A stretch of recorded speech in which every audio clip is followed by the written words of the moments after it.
한국전통문화전당은 여름방학을 맞아 초등학생을 대상으로 전통놀이와 함께하는 여름 캠프를 운영했다고 밝혔습니다. 전통놀이 문화 조성 및 확산 사업의 일환으로 문화체육관광부와 한국전통문화전당이 공동 추진하는 이번 여름 캠프는 새롭게 조성될 우리 놀이터 마루달에 대한 홍보와 프로모션을 위해 마련됐습니다. 경기도가 초등학교 4학년에서 5학년생 25만여 명에게 초등학생 치과 주치의 온라인 서비스를 제공한다고 전했습니다. 도는 만 10세 전후 아동을 대상으로 구강검진과 구강보건교육, 예방진료 등 체계적인 구강관리 서비스를 덴티아이 온라인 앱을 통해 제공한다고 밝혔습니다. 롯데호텔 울산 샤롯데 봉사단이 울산 남구청을 방문해 남구지역 다함께 돌봄센터 5곳에 맘편한 꾸러미 120박스를 울산 사회복지공동모금회를 통해 전달했다고 밝혔습니다. 맘편한 꾸러미 안에는 마스크 15장, 아동 안전 가방 커버, 미니 선풍기, 마스크 스트랩 등이 담겨 있으며 남구 다함께 돌봄센터 5곳을 이용하는 아동들에게 전달될 예정입니다. 충남 서천군이 2020 지방자치단체 저출산 대응 우수사례 경진대회에서 우수상인 국무총리상을 수상해 특별교부세 1억 원을 확보했다고 밝혔습니다. 서천군은 작은 마을 한 개에서 찾은 거대한 한 개의 돌봄을 통해 고령화율이 50%가 넘는 한산면의 사례를 소개하면서 지역 커뮤니티 자원을 활용한 돌봄 체계 구축을 통해 저출산 극복 노력이 높은 평가를 받았다고 설명했습니다. 대전시 서구가 내년 6월까지 샘머리 공원 내에 4계절형 놀이시설물인 그린 워터존 조성 사업을 추진한다고 밝혔습니다. 이 사업은 샘머리 공원 내에 음악 바닥 분수와 유학 퀴즈풀, 물순환 체험학습 공간, 물놀이형 놀이대 등 물놀이 시설과 놀이터가 결합된 4계절형 놀이시설물을 만드는 사업입니다. 충북 증평군이 꿈나무 작은 도서관을 개관했다고 전했습니다. 증평군의 8번째 작은 도서관으로 그동안 유휴 공간으로 방치된 37사당 관사관리동을 리모델링해 2층에는 어린이 유아자료실, 북카페, 일반 열람실 등을 갖췄습니다. 경남 진주시가 연안도서관 등 시립도서관에서 열리는 하반기 문화교실 수강생을 모집한다고 전했습니다. 오는 9월부터 11월까지 운영하는 하반기 문화교실은 6세 이하부터 일반인을 대상으로 198명을 모집합니다. 광주시 교육청이 2020학년도 장애학생 여름방학 학교가 오는 17일까지 진행된다고 밝혔습니다.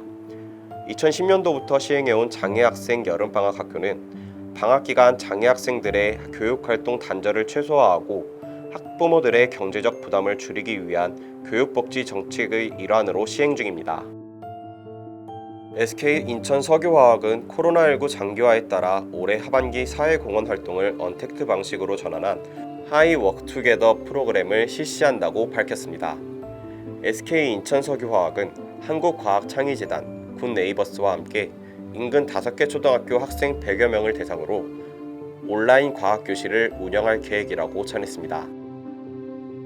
교육부가 집중호우에 따른 피해를 최소화하기 위해 호우경보가 내려진 지역의 유치원과 초등학교, 중학교, 특수학교 등을 대상으로 원격 수업 전환을 권장했습니다.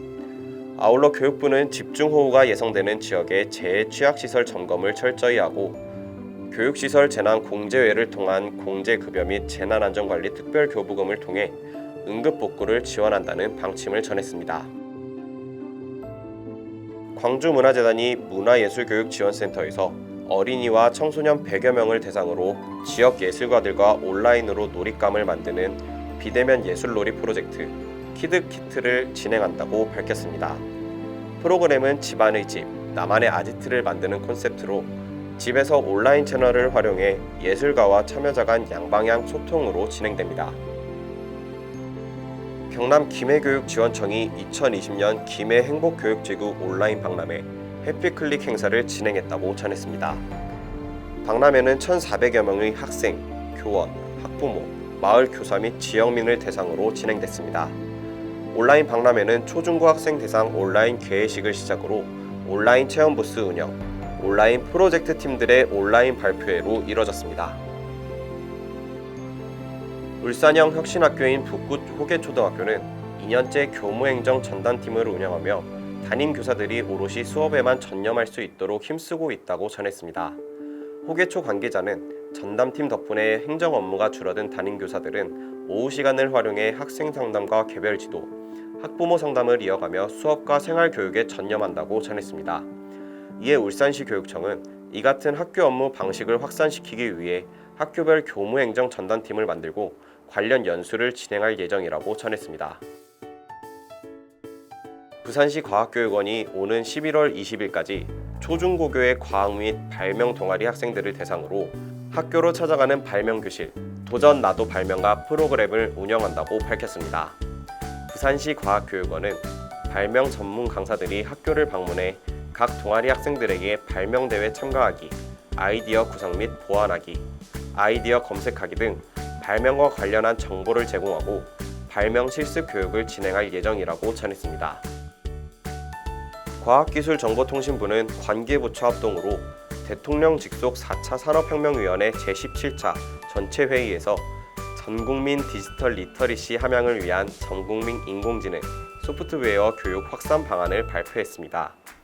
과기부는 초등학교 때부터 대학원 때까지 인공지능 소프트웨어 중심 교육체계로 개편해 미래 선도 인력을 양성하고 체계적인 초중등학교 인공지능 소프트웨어 교육을 위해 인공지능 교육 내용, 범위 기준을 마련하고 교육과정 개정 시 정보 수업 시간을 확대한다고 전했습니다. 경기도 용인시가 지역 내 두창 대연초등학교 실내체육관 건립에 10억 1,455만 원을 지원한다고 밝혔습니다. 이를 위해 시는 교육청과 협력해 2차 추경으로 지원금을 확보했다고 전했습니다. 앞서 시는 지난 3월 용마초, 대지중, 능원초, 남사초, 좌항초, 대지초교 등 6개 학교 실내체육관 건립을 위해 보조금 약 30억 원을 지원한 바 있습니다. 코이카 영월 글로벌 인재교육원이 제천 소재 지역아동센터 6곳에서 세계 시민교육 시리즈 프로그램을 진행하는 교육기부 활동을 펼친다고 전했습니다. 세계 시민교육 시리즈는 미래 세대가 다양한 지구촌 문제에 관심을 가지고 문제 해결을 위해 적극적으로 행동하는 세계 시민으로 성장할 수 있도록 지원하는 맞춤 체험형 교육 프로그램입니다. 경남 남해군이 초등학생 종일 돌봄을 위한 다함께 돌봄센터 직영 1호점을 개소했다고 전했습니다. 남해초등학교 인근에 위치한 다함께 돌봄센터에는 센터장 1명과 돌봄교사 2명이 상주하며 기초학습, 독서지도, 특기 적성 등 아동들을 위한 다양한 프로그램을 운영합니다. 경북도 교육청이 기초학력 격차 해소를 위해 여름방학 중 초등학교 177개 교에서 기초학력 튼튼 교실을 운영한다고 전했습니다. 참여 대상은 초등학교 3학년에서 6학년 학생과 학습 부진이 우려되는 저학년 학생으로 교육청은 코로나19로 인해 온라인 개학, 온라인 수업과 등교 수업의 병행으로 기초학력 격차가 커질 것으로 예상된다며 여름방학 중 1, 2주 동안 학습 결손 방지를 위해 집중 지도할 것이라고 전했습니다. 특허청이 일산 킨텍스에서 대한민국 학생 발명 전시회를 개최했다고 전했습니다. 특허청은 대통령상 등 총 295건의 수상작을 선정하고 온라인 전시회를 병행했다고 전했습니다.